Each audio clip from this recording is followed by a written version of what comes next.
Donc, quelques rappels de quelques termes. Donc, je vais parler des fêtes de Bayonne, du Festival des Vieilles Charrues, de Roland-Garros, de la communauté autonome des îles Baléares, de l'observatoire de la Tour de Tokyo, de l'entreprise Wild Earth, de Santorin, une île dans les Cyclades en Grèce, de la région Occitanie, de D'Artagnan et de la petite ville de Lupiac et de la Gascogne.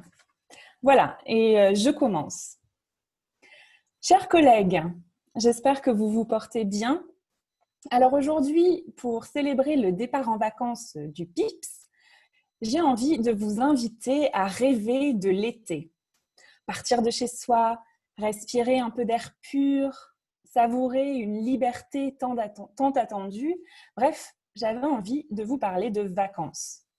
Alors cet été 2020 sera évidemment bien différent de tous les autres. Tous les festivals et les grands rendez-vous de l'été ont été bien évidemment annulés. Donc cette année, il n'y aura pas de fête de Bayonne au Pays Basque. Il n'y aura pas le Festival des Vieilles Charrues en Bretagne. Et il n'y aura pas de rendez-vous avec les copains en terrasse pour regarder Roland-Garros et les Jeux Olympiques. Et pourtant, j'ai l'impression que cette année, plus que jamais, on attend ces vacances avec impatience. Et personnellement, moi, je suis dans les starting blocks depuis juin pour essayer de trouver un compromis vacances qui soit à la fois dépaysant, original et sûr. Alors, j'ai fait de nombreuses recherches et j'ai découvert que certains pays avaient trouvé des idées plutôt surprenantes pour nous faire voyager cet été. Alors, avant toute chose, je vous propose un petit tour d'horizon de l'état de l'industrie du tourisme après le passage de la Covid-19. L'année dernière a marqué un record pour la mobilité dans le monde, avec un total de 4,6 milliards de vols.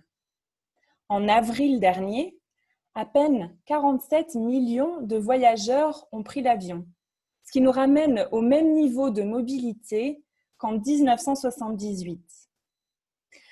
L'arrêt presque complet de tous les voyages a eu une série de répercussions. Ça a aggravé les difficultés de l'économie mondiale, ça a compliqué les relations internationales, ça a bouleversé le fonctionnement des entreprises et ça a bien évidemment dévasté l'industrie du tourisme. Il faut savoir que les voyages et le tourisme forment à eux deux le premier secteur économique mondial, avec 11% du PIB total. Donc il est fort probable que cette année, l'activité touristique diminue de moitié. Donc c'est à la fois une catastrophe économique, mais aussi une catastrophe sociale, bien évidemment, étant donné que le tourisme assure un très grand nombre d'emplois à de nombreux travailleurs. Alors, compte tenu de ces chiffres, il est tout naturel que les gouvernements aient eux aussi réfléchi à la question des vacances d'été, mais pour d'autres raisons que moi, évidemment. L'Espagne, l'Italie, la Grèce et la France s'inquiètent. En Espagne, par exemple, le tourisme est l'une des principales sources de revenus. Le pays a été sévèrement touché par la Covid-19, il s'en relève à peine et il doit désormais tout faire pour protéger son secteur du tourisme. Une communauté autonome souffre particulièrement de la situation actuelle, c'est la communauté autonome des îles Baléares. Alors, ce n'est absolument pas surprenant quand on sait que le tourisme représente 40% du PIB de cet archipel. Alors, cet archipel est connu parce qu'il abrite la célèbre île d'Ibiza, reconnue dans le monde entier parce que c'est le temple de la jet set et des soirées endiablées. Le problème, c'est qu'à Ibiza, la vie nocturne n'existe pratiquement plus. Les rues, les parkings, les bars, les discothèques sont aujourd'hui vides. Et avec l'arrêt des activités nocturnes, l'île est frappée par le chômage. Selon les derniers chiffres, sur une population de 150 000 habitants, Ibiza compte aujourd'hui 10 144 chômeurs, soit 6 431 chômeurs de plus qu'en 2019. C'est colossal. Et beaucoup de travailleurs saisonniers ont même décidé d'abandonner momentanément leur profession. Par exemple, j'ai lu dans un article l'histoire de Tania. Tania est gogo danseuse dans une boîte de nuit à Ibiza et elle a décidé de se reconvertir pendant le confinement. Elle a entamé des études d'informatique et d'esthétique parce qu'elle a bien peur que son activité de danseuse ne lui permette pas de vivre au moins avant l'année prochaine. Quant aux boîtes de nuit, eh bien, elles aussi ont dû changer leur fusil d'épaule. Et par exemple, le prix d'une entrée en boîte de nuit peut atteindre 45 €, ce qui est relativement faible pour Ibiza. Et avec l'entrée, on peut avoir jusqu'à 5 consommations gratuites. C'est la crise. Alors face à une telle situation, les Baléares ont décidé d'agir. La communauté autonome a décidé d'accueillir pas moins de 10 900 touristes allemands à compter du 15 juin, soit bien avant la réouverture officielle des frontières espagnoles. Alors continuons notre petit tour d'Europe. Vous avez des envies d'eau cristalline, de sable chaud, mais vous avez peur du coronavirus. Eh bien, Chypre a trouvé la solution parfaite. Pour sauver son secteur touristique, le gouvernement chypriote a annoncé qu'il prendrait en charge le coût des vacances de tous les touristes qui contracteraient le virus pendant leur séjour dans le pays. Bon. Une autre initiative qui nous vient cette fois-ci d'Asie et qui réjouira certainement les férus d'avions, si tant est qu'il en existe encore de nos jours. Si les longues files d'attente pour passer la sécurité vous manquent, si vous avez envie de vous balader dans les duty-free d'un aéroport international, eh bien n'attendez plus, c'est désormais possible à Taïwan. Un des aéroports de Taipei a en effet eu la riche idée de proposer à 90 personnes de s'envoler ou de faire semblant de s'envoler à l'étranger. L'aéroport propose des tours d'une demi-journée en avion pour toutes celles et ceux qui sont en manque de voyage aérien. Ainsi, vous revivrez l'expérience de prendre place dans un avion, de ressentir le décollage, d'en descendre, puis de retourner à la maison avec l'impression d'avoir voyagé sans le jet lag.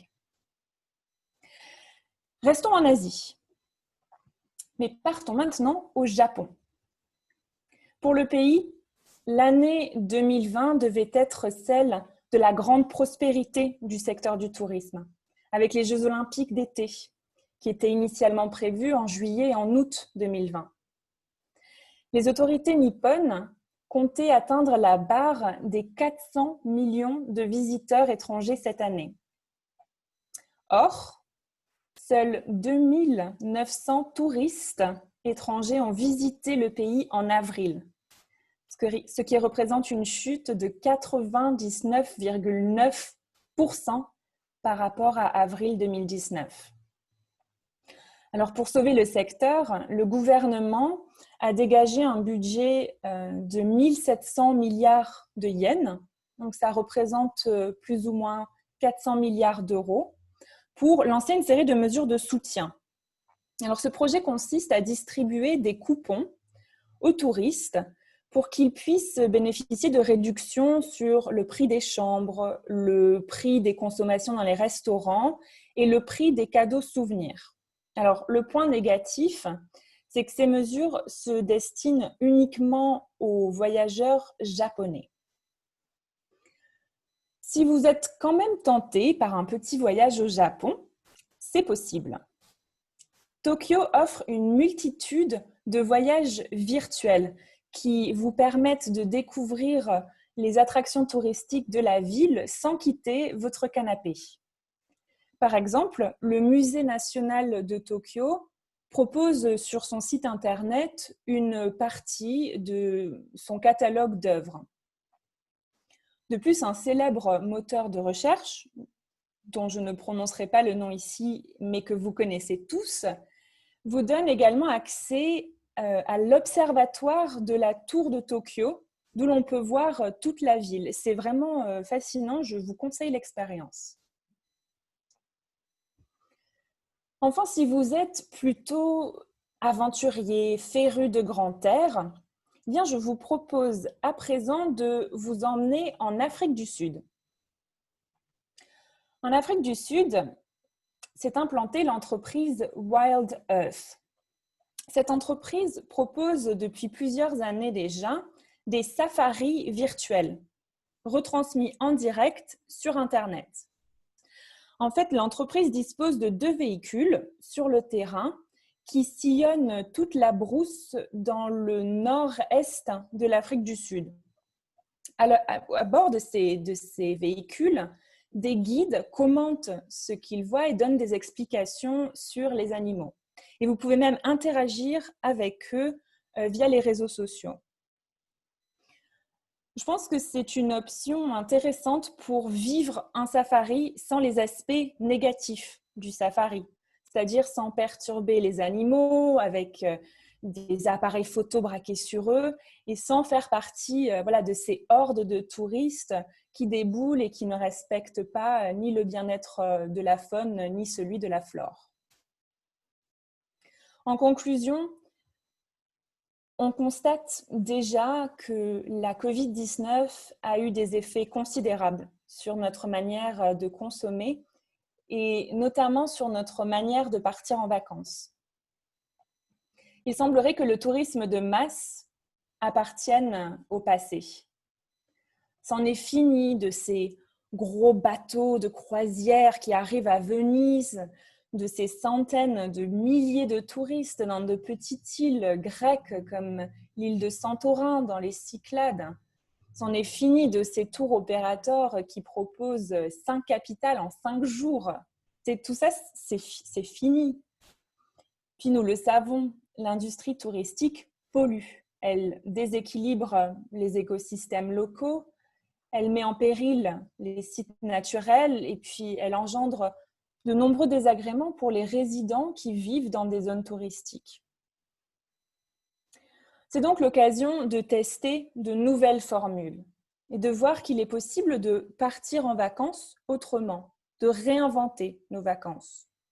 Parce que l'objectif des vacances, après tout, c'est d'abord de couper avec son quotidien, de changer de routine, d'aller découvrir de nouvelles régions, de nouvelles choses. D'ailleurs, le concept de micro-aventure est très en vogue en ce moment. L'idée, c'est qu'il n'est pas forcément nécessaire d'aller loin pour vivre des moments extraordinaires, avec relativement peu de moyens. À cause du confinement, on a vraiment envie de grands espaces naturels, de visiter de petits villages typiques, mais dépaysants pour nous, citadins. Alors moi, ce que je vous propose pour cet été 2020, c'est de redécouvrir nos régions. Alors on sait bien que les musées qu'on connaît le moins sont bien souvent les musées qui se trouvent juste à côté de chez nous. Alors moi, cet été, je vais redécouvrir ma région natale, l'Occitanie. J'irai visiter le musée de D'Artagnan à Lupiac, un petit village de Gascogne, d'où est originaire D'Artagnan.